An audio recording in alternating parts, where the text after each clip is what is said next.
샬롬 샬롬 샬롬 샬롬 샬롬. 하나님 사랑합니다. 여러분 주 안에서 사랑합니다. 잠언 14장 26, 7절이죠. 야훼를 경외하는 자에게는 견고한 의뢰가 있나니 그 자녀에게 피난처가 있으리라. 여호와를 경외하는 것은 생명의 샘이니 사망의 그물에서 벗어나게 하느니라. 예, 야훼를 경외하는 것은 생명의 샘이다 이렇게 말씀하십니다. 그래서 오늘 제목이 여호와를 경외하는 것은 생명의 샘이니 이런 제목을 함께 논의를 나눕니다. 하나님은 아브라함을 부르시면서 그가 복의 근원이 되리라 이렇게 말씀하시죠. 우리 그리스도인은 악과 미련함이 아니라 의와 지혜를 선택함으로 복의 근원이 되어야 합니다. 하나님 경외하는 마음을 항상 간직하고 삶의 순간마다 믿는 자다운 결정과 행동을 통해서 스스로를 복되게 하며 타인을 복되게 해야 할 줄 압니다. 하나님을 믿는 신앙을 가지게 되면 두 가지로 바뀌는데 하나는 가치관이고 다른 하나는 우선순위입니다. 가치관이란 어떤 것이 더 중요하고 어떤 것이 좋은 것인가를 판단하는 기준이죠. 사람마다 각기 다른 가치관을 가지고 있어서 어떤 사람은 이것이 더 중요하고 가치가 있다 이렇게 생각하고 어떤 사람은 저것이 더 중요하고 가치가 있다고 생각합니다. 그리고 그 가치관에 의해서 우선순위가 결정되죠. 우리가 중요한 것을 먼저 챙기게 됩니다. 우선순위란 무엇을 먼저 하고 무엇을 나중에 할 것인가 이것을 결정한다는 거죠. 그래서 사람은 자기가 중요하다고 가치 있다고 생각하는 것을 먼저 하고 덜 중요하고 덜 가치 있는 일을 나중에 하게 됩니다. 물론 사람에 따라서 가치관이 분명하면서도 우선순위가 잘못된 경우도 가끔은 있지만 무엇이 중요한지 잘 알면서도 그것을 먼저 하지 않고 별로 중요하지 않은 일을 먼저 하는 사람도 가끔은 있지만 그거는 온전한 방법이 아니죠. 그런 사람은 정상적인 인격을 가진 사람이라고 우리가 볼 수가 없습니다. 자신에게 유익한 것을 따라가지 않기 때문이죠. 자기가 말한 것과 행동한 것에 책임을 져야 되고 내가 말하고 행동한 것에 대한 결과가 반드시 따라오기 때문에 우리는 중요한 것을 다 먼저 하게 되죠. 그래서 올바른 가치관을 가지고 올바른 우선순위를 정하고 살아야 좋은 것을 얻으며 살 수 있다는 것. 하나님을 믿는 신앙을 가지게 되면 제일 먼저 이렇게 가치관이 바뀌죠. 전에 그렇게 좋아하던 것을 더 이상 좋아하지 않게 됩니다. 그래서 전에 따라가던 것을 더 이상 따라가지 않고 먼저 하던 일을 이제는 나중에 하거나 하지 않게 되죠. 빌립보서 3장 7, 8절이죠. 그러나 무엇이든지 내게 유익하던 것을 내가 그리스도를 위하여 다 해로 여길 뿐더러 또한 모든 것을 해로 여기면 내 주 그리스도 예수를 아는 지식이 가장 고상함을 인함이라. 내가 그를 위하여 모든 것을 잃어버리고 배설물로 여기면 그리스도를 얻고 그 안에서 발견하게 되리라 이렇게 말하죠. 오늘 말씀에서 야훼를 경외하는 자는 정직하게 행하여도 야훼를 멸시하는 자는 패역하게 행한다 이렇게 말씀합니다.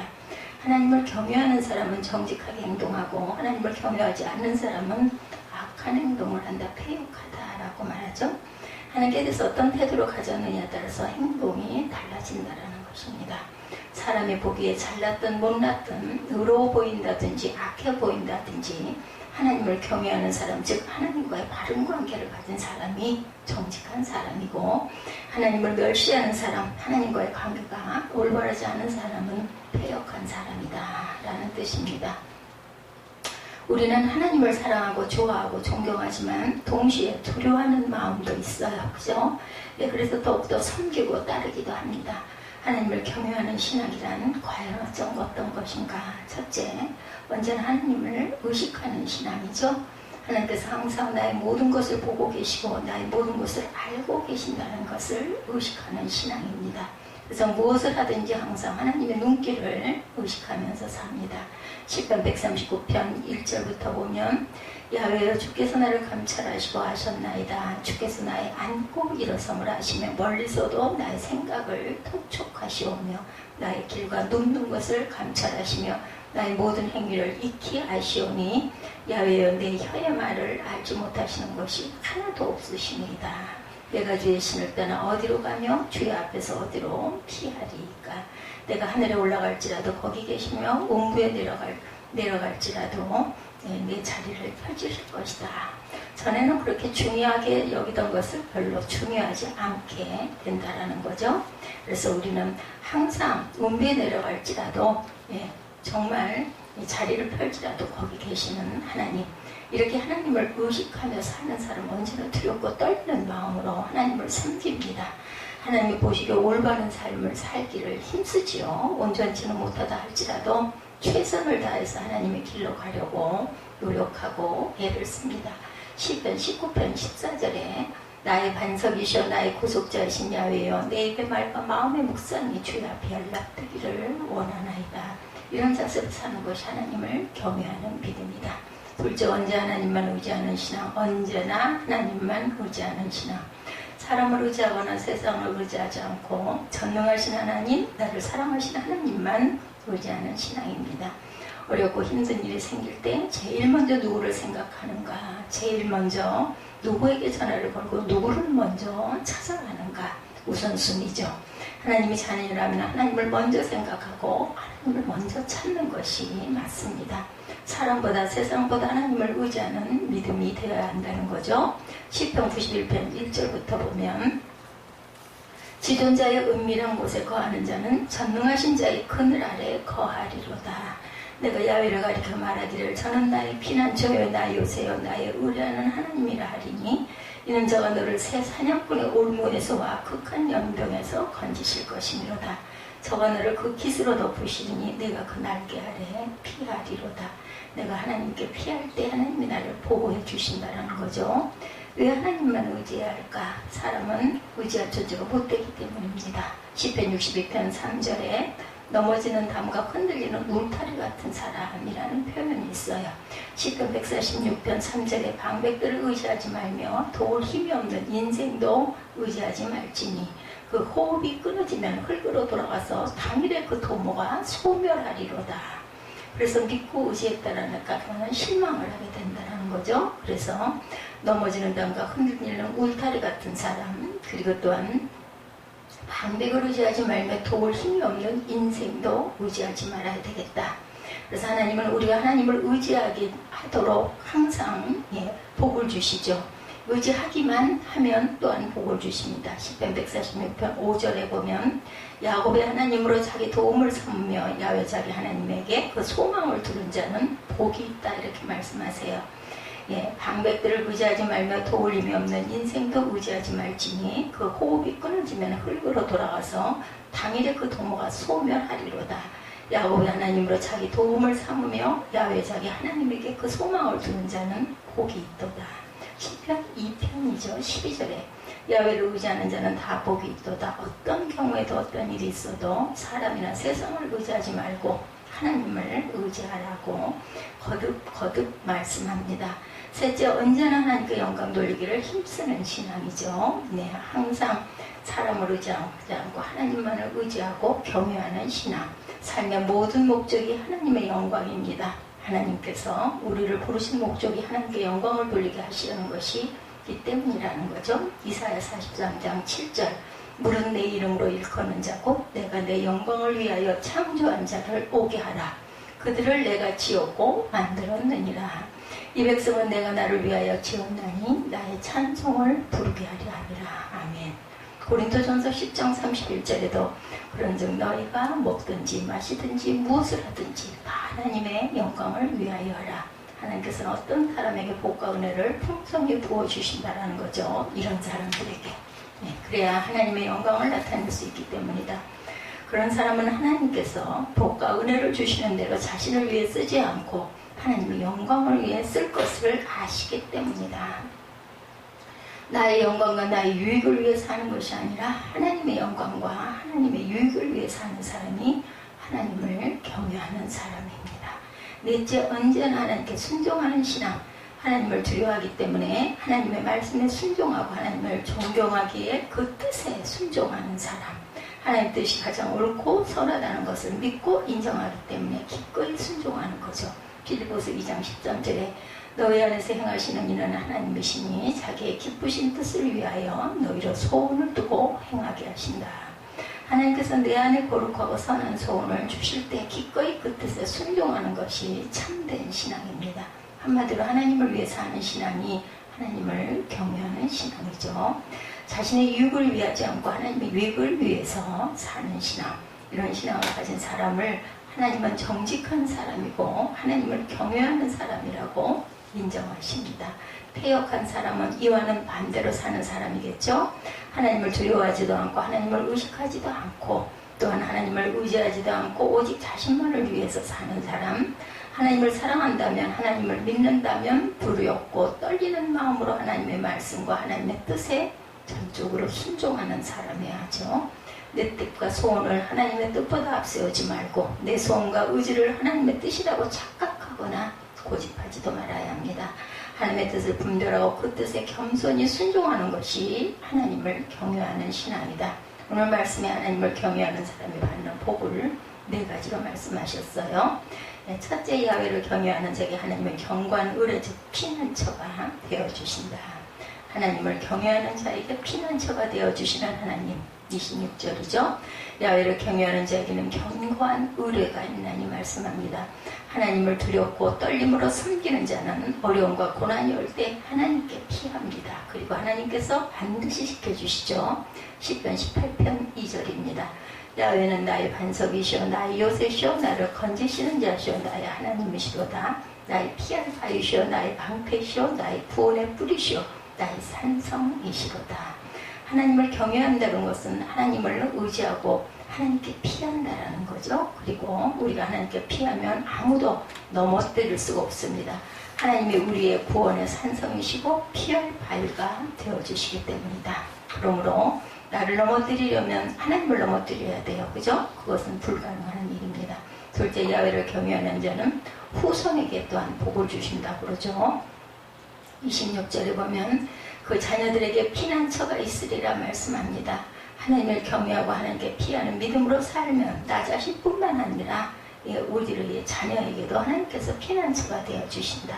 출애굽기 26장 6절이죠. 나를 사랑하고 내 계명을 지키는 자에게는 천대까지 은혜를 베푸르느니라 말씀합니다. 시편 37편 25, 6절에도 내가 어려서부터 늙기까지 의인이 버림을 당하거나 그 자손이 걸식함을 보지 못하였도다. 저는 종일토록 은혜를 베풀고 구워주니 그 자손이 복을 받는도다. 아멘.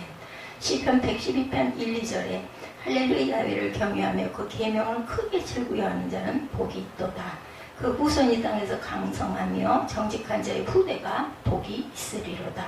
하나님만 의지하라. 그리고 자녀들에게도 이 믿음을 심어줘야 할 줄 믿습니다.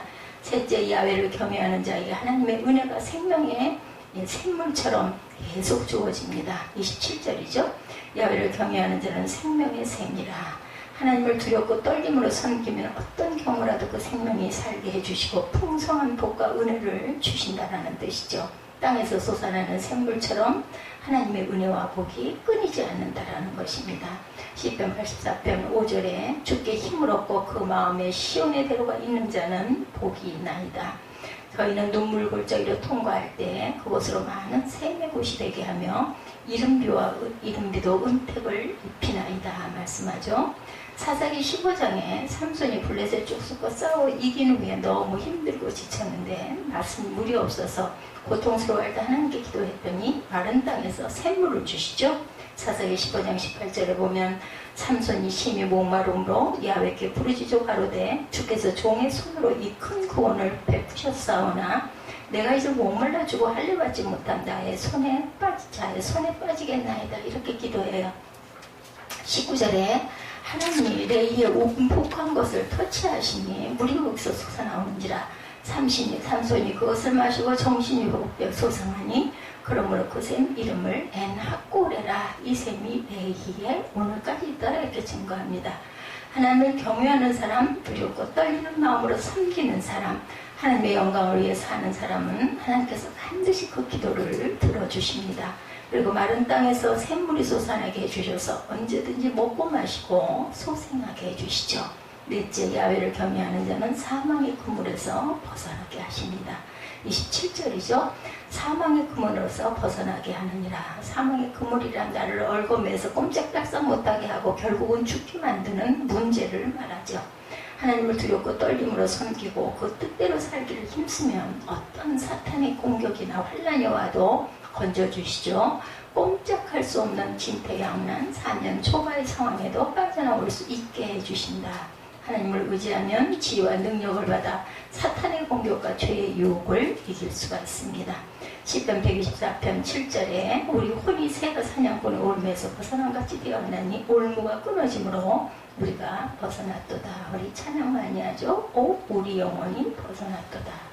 우리의 도움은 천지를 지으신 야훼의 이름에 있도다 합니다. 우리가 하나님의 이름을 의지하면 올무에서 벗어나게 해주시고, 신앙생활에서는 일보다 관계가 더 중요하죠. 하나님과 나와의 관계가 제일 먼저입니다.